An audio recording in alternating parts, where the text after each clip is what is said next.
예전에 이러니까 또 나이가 너무 드러나는데, 그 가족 오락관 그런 프로그램이 있었거든요. 거기서 내가 의도하는 거를 막 얘기를 하면은 상대가 못 알아듣습니다. 시청자가 볼 때는 그 정답을 알고 있으니까 왜 못 알아듣는지를 모르겠는데, 당사자들은 답답해서 막 죽으려고 해요. 말하는 사람도 답답하고 듣는 사람도 못 알아들으니까 답답하고. 근데 이런 일이 회사에서 항상 발생을 합니다. 두 사람이 일단 정상인이라고 가정을 할게요. 한 사람이 미치지 않고서야 전부 합리적인 얘기를 할 겁니다. 근데 이 합리성이라는 게 머릿속에 있는 자신의 경험에 의해서 형성된 프레임이 있을 거고, 그 프레임에 따라서 받아들이는 게 완전히 달라져요.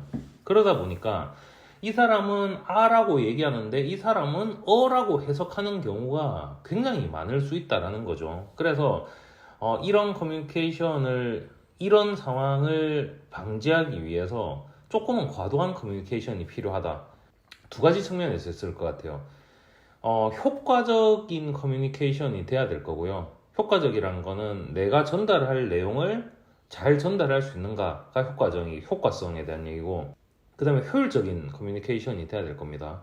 효율적이란 거는 내가 커뮤니케이션 해야 될 내용을 제외하고 쓸데없는 거에 내 에너지, 상대의 시간을 낭비하고 있지 않은가를 보는 게 효율적인 커뮤니케이션인데, 과도한 커뮤니케이션이라고 하니까 이게 효율적이지 않은 거 아니야 라고 생각할 수가 있지만, 그 정도로 과도하게 안 했을 때는 상대가 못 알아듣고 커뮤니케이션의 목적 자체가 성립하지 않을 수 있기 때문에 그거는 그러니까 효과성이 사라진 거죠. 효과성이 없는 커뮤니케이션에서 효율성을 찾을 이유가 없는 거죠.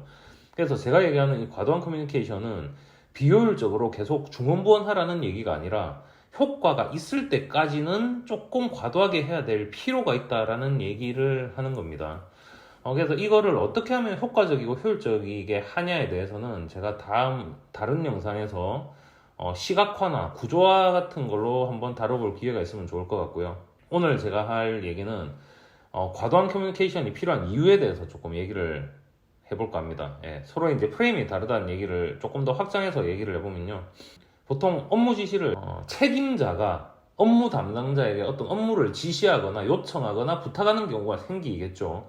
이런 상황에서 보통 툭 던집니다. 이거 해주세요라고 툭 던져요. 그러면은 그거를 업무를 받는 사람이 느끼는 입장은 굉장히 막막합니다. 툭 던진다는 이 업무 자체는 점이에요, 점. 무인도에 앉아있는 사람처럼 혼자 덩그러니 존재하는 게 아니에요. 이 점이라는 거는 그 지시를 내린 사람의 머릿속에는 수없는 점들이 있고, 그 점들이 선으로 연결되어 있고, 그 선이 심지어 면으로 구성되어 있을 겁니다. 입체가 되어 있을 수도 있겠죠. 그럼 이 사람의 머릿속에는 이 입체적인 상황 속에서 그 점이 되어야 될 이유와 그 상황 자체가 너무 명확하게 들어있는 거죠.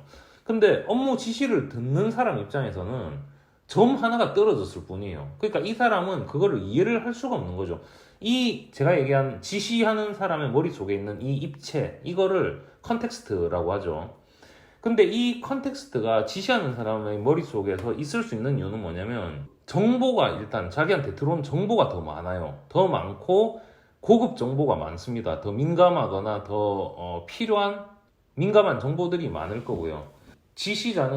업무 책임자 지시자는 그거에 대해서 고민을 훨씬 더 많이 했을 거예요. 자기는 그런 포지션이기 때문에 고민을 굉장히 많이 했을 거예요.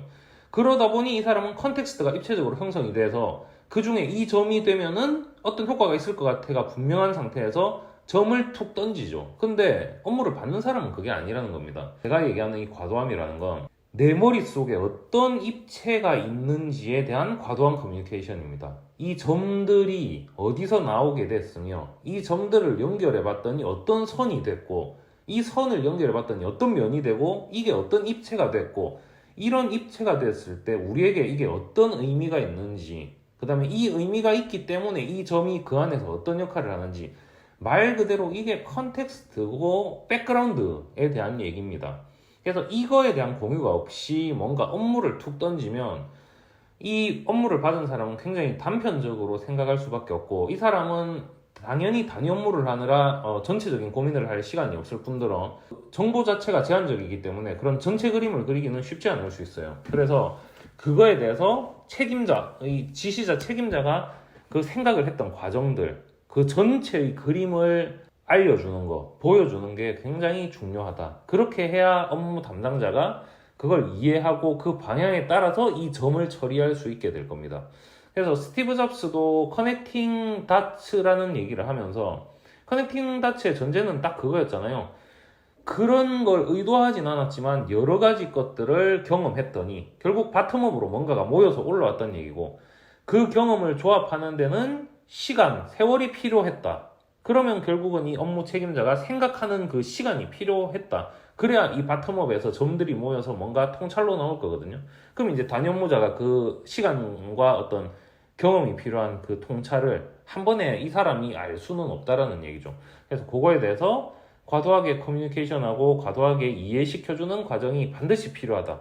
그게 없는 상황에서의 업무 지시는 굉장히 단편적이고 이 업무 담당자를 당황시키게 하는 일이 될 수 있을 것 같습니다. 예, 그래서 오늘 영상은 과도한 커뮤니케이션의 필요성, 왜 필요한가에 대해서 얘기를 해본 영상이었습니다. 영상이 마음에 드셨다면 좋아요, 구독, 알림 설정 부탁드립니다.